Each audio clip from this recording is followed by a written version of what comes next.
Just finished Monday Night Raw from Sacramento, California, the last Raw before WrestleMania, and just another disappointing show. Let's get into it. We start the show straight after the Netflix logo with a Roman Reigns promo. Nothing to write home about. It's not the greatest promo I've ever seen in the world. It was very short and sweet, in fact.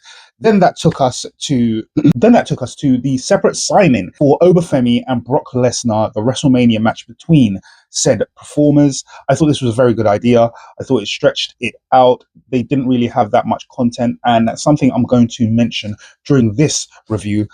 As I said, the show wasn't all that great. It was nothing to speak of. It was once again a lot of commercials, a lot of promos, and I really felt like they had an opportunity to put on a lot more matches with competitors who haven't been getting a fair shake on the roster for quite some time. Raw has a lot of those Raw has a lot of those wrestlers that they may have brought back from a different company or from, overseas or something like that, that they thought, or from the indies, indeed, that they thought could be a big star, and they haven't really given much momentum to those wrestlers. And I felt like this was an opportunity to do that. Again, they didn't. So we had the I Show Speed promo with Logan Paul and Austin Theory of the Vision, obviously, and I thought this wasn't a very good idea. I thought that, quite frankly, we have seen clips and promotional stuff from the WWE kind of behind the curtains, more in the style of not necessarily guerrilla, but something adjacent to that. We've been seeing the Performance Center clips from the Performance Center and so forth. We've been seeing scenarios where you can quite literally see I Show Speed has been in the background ever since last year. Since he took that spear, I believe he's been training before that. So there's nothing that doesn't suggest that I Show Speed has been training with the WWE in a capacity to become, let's say, the next Logan Paul. We have seen him backstage in the WWE for a while now, and we have seen him in the ring doing stuff. If you look closely, there are certain segments where they might be doing a short interview or compiled interviews to talk about a particular person or a particular subject, and at some point they have done an interview with someone right next to the ring in the Performance Center where you can see I Show Speed in the ring or thereabouts in a black WWE t-shirt, clearly training. So we know I Show Speed's been training. It's not a surprise. This vignette didn't really make sense because we know he can do all of this already. It's not a surprise that he hopped over LA Knight's head like that. That was no surprise whatsoever because we know that he can wrestle. He reminds me of Leo Rush at this moment. Obviously, he's not as accomplished and he isn't there yet, but we have seen that it's kind of like Leo Rush. And we all remember Leo Rush. And if you don't remember Leo Rush, he's in AEW at the moment, or is it Ring of Honor? He's a Ring of Honor champion, tag team champion. I haven't kept up. I think he might not be the tag team champion anymore. But in any case, he's kind of found his footings on the kind of bridge between the indies and something bigger.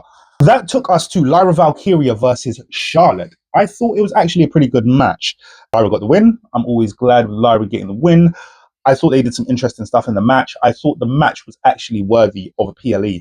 I'm not saying it was a main event match of any stretch, but I do think the match was something better than you would normally see on Raw. I thought it was a very, very good match. And I think, personally, that is my award for best match of the night. Lyra Valkyria and Charlotte Flair. Congratulations, ladies. That now brings us to the Liv Morgan and Stephanie Vaquer promo. I'm not quite sure exactly what's going on here. The heat seems to be transcending through as something more real. But then again, there's certain parts of it that seem very performative. I very much liked this segment, and I believe, quite frankly, as far as I'm concerned, this is where I put an award on Liv Morgan for the EP of the night. When she came to the ring, I don't know if it was makeup less or it was a good makeup job, but the look around her eyes, the kind of effect, because we all know that she took a bump. We saw the knot on her head from the pictures. So we know they kind of bumped heads, and that was an ugly moment for both of them. It left Liv with that big lump on her head. So she's playing the injury angle a little bit more by the looks of it. And there was this kind of ring around her, like she looked like, and then it looked like she didn't really have that much makeup on, and it seemed like that's why she had so much hair covering her face and so forth. And I thought it was just dedication. So my MVP award of the night goes to Liv Morgan. Congratulations, madam.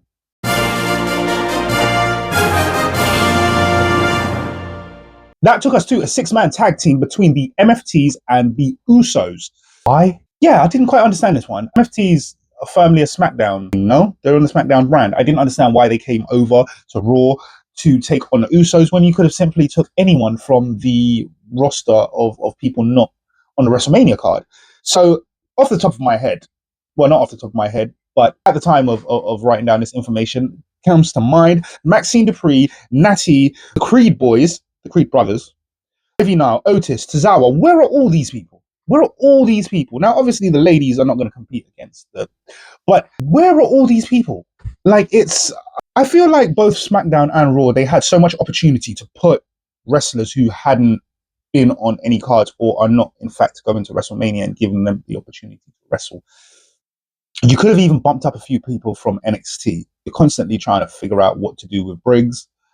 There's so many different performers that you could have given a shot to in this season instead of making 2-hour advertisements and promos for the whole show and having a 2.5 hour, 3 hour show that is predominantly, it's three matches. It was like 3 matches, maybe 4, I think, if that.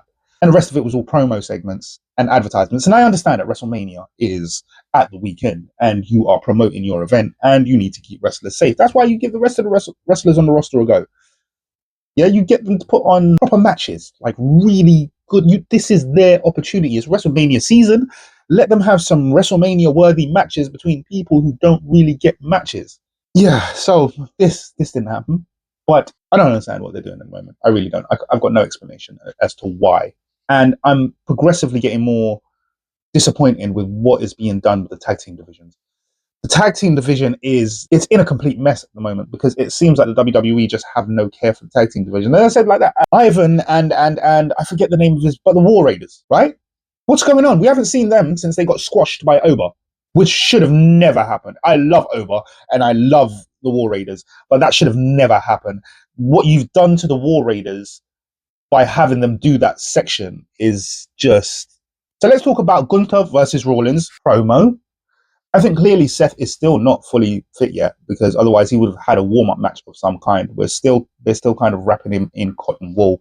He can have segments where he rushes in and they have a little back and forth, but it seems like they're still keeping him safe for WrestleMania. I respect that because he's still doing some great work as far as him and Gunther just going back and forth. They're still doing really, really good work. And they're still keeping it fresh and they're still keeping it interesting. So I'm quite pleased with how that has turned out, something that I never saw coming. I think it was a bit of a pivot. You can't really have a WrestleMania without Seth Rollins in it because he is such a great performer. And last year, he absolutely stole the show, And we didn't see that coming either. Yes, he was in the match, but he was kind of an afterthought that was just kind of selling more than anything else. We were looking at the other 2 performers, but that was a pivot and a half. It was absolutely excellent last year. And yeah, you can't have a WrestleMania without him. So this makes complete and absolute sense. So that took us to Io and Kyrie, another contender for match of the night. I thought it was very good. Io and Kyrie always have a great match, but I feel like it's been far done at the moment, too much. We need to get that match between Io and Asuka, or we need to indeed make it a triple threat. I think making it a triple threat makes it a more interesting story if Kyrie is more confused, which we haven't reached yet. And considering the fact that WrestleMania is at the weekend, and obviously we know that's not on the card, it would be nice to see where this storyline is going. Been going for a while. Remember, we don't share the language of Japanese. So the fact that it's dragging for so long, I'm not sure is the best idea. Which brings us to my award for the best promo of the night. Now, the best promo of the night, I always said it on this channel, Obafemi can absolutely do everything. He can absolutely do everything. He's very fresh from NXT, but this crop of people from NXT is almost like when Cena, Brock Lesnar, Batista all came up from OVW at the same time, because Trick, Javon, and Oba are special, all 3 of them. You figured it out by now. You have figured it out by now that Trick Williams is great on the mic. You figured it out. What you probably haven't figured out is that Javon and Oba are just as good. And the thing about Oba is, it's not generic. It's a unique style, right? It's this cultural, he is very much in every way. The shirt he walks out in, it's Nigerian. The claws on the little necklace he wears, it's so Nigerian. He's not cosplaying here. That's his authentic voice. That's how he speaks. Like that, there is nothing, there's a lot crafted, yes, but it all comes from something authentic within him. So even the strut is, I've seen videos of people that weddings, funerals, all sorts of Nigerian culture, and they're all doing that. So it's not just Oba's strut. It's very much a tribal. Now, I don't know which tribe it is from Nigeria. There's a couple of famous, there's Yoruba and I forget the other one. Please don't beat me up, Nigerian people out from Jamaica. That kind of, it's their kind of war dance or something of the sort, or tribal dance or something of the sort. Don't quote me on that. I don't know. As I said, I don't fully know the culture. I'm just familiar with parts of it. But he's completely authentic, and this guy can talk on the mic. He can talk on the mic. So, yeah, I believe he's a great superstar. He's a great find. All three of those superstars together, it's a great graduating class. All three of them, I'm sure they are going to do great, big, amazing things. But as far as Oba, the promo he cut in the voice and the way he spoke and the rhythm, it's not Trick. Yeah, it's not Javon. It's not Mello. It's not anyone you have seen. This kind of delivery is so powerful. Yet something we haven't really kind of seen that style before. And yeah, I was just in awe. So best promo of the night award goes to Obafemi. Congratulations, sir.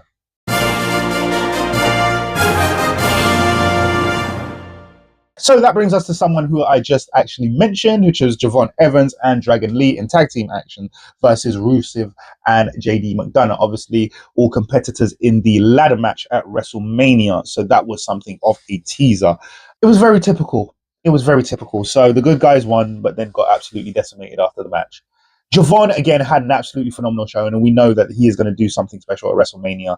He has been waiting for this for the longest amount of time. Now he's at WrestleMania, and I think the match just showed you that he's getting ready for WrestleMania. He is absolutely getting ready for WrestleMania because that boy was bouncy. And yeah, he looked absolutely amazing in the match. Dragon Lee looked absolutely amazing in the match, as he always does. He really is a fantastic wrestler. I hate the gimmick, but he really is a fantastic wrestler. And here's the thing, I simultaneously hate the gimmick, but love the creativity of the wings. If you understand what I'm saying, the wings are so cool, and he's got the button that works them, and they come out, and the smoke and all of that. I think it's so cool, especially for the kids. So yeah, I really love that gimmick, and maybe it's about pushing him up higher the card. They kind of have Penta already in that position as far as luchador goes, because I guess people have warmed to him more. But I think Dragon Lee for the kids is akin to, remember the Hurricane? Something like that. Absolutely awesome. So let's now talk about the final promo of the night between Roman Reigns and CM Punk, which I believe was very nothingish. It wasn't incendiary, and I'm not necessarily looking for that at this point. I think a lot of incendiary things have been said. The running back of what was said about Roman's family is admirable. I respect that he can essentially refer to that as, I was just trying to sell the match at this point, and he's done that before the match. So it's not like, okay, we've had the match and then he said it, which probably means nothing after the match, but he said it before. An apology that is fair and fair. Aside from that, though, there wasn't really too much to it.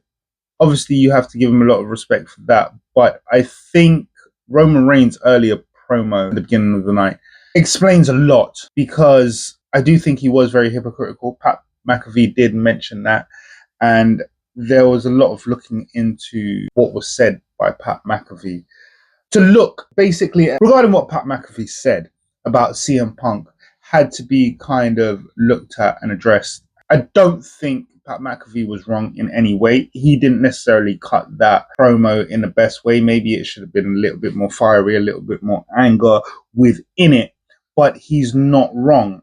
And it's something I've always found with CM Punk. I found it always problematic. And I'm glad there are more than one person saying it now, because people thought that when Seth Rollins said it, he was being bitter. People thought that when Roman said it, he just didn't like him. CM Punk is beginning to piss people off again. And now it's coming out. Because CM Punk is torched. He's bitter. He's really angry. And just because he might admit to certain things doesn't mean he's necessarily working towards fixing or being better. Because some of the incendiary things based around jealousy that he said about the other wrestlers that he said about were in AEW and look past. So I don't necessarily think we're going down a different road. I think it's simply time. So, if you like the content, please hit like, subscribe, hit the notification button. It will let you know if uploaded again. And until then, I have been the Triple Crown Champ. I'll see you next time.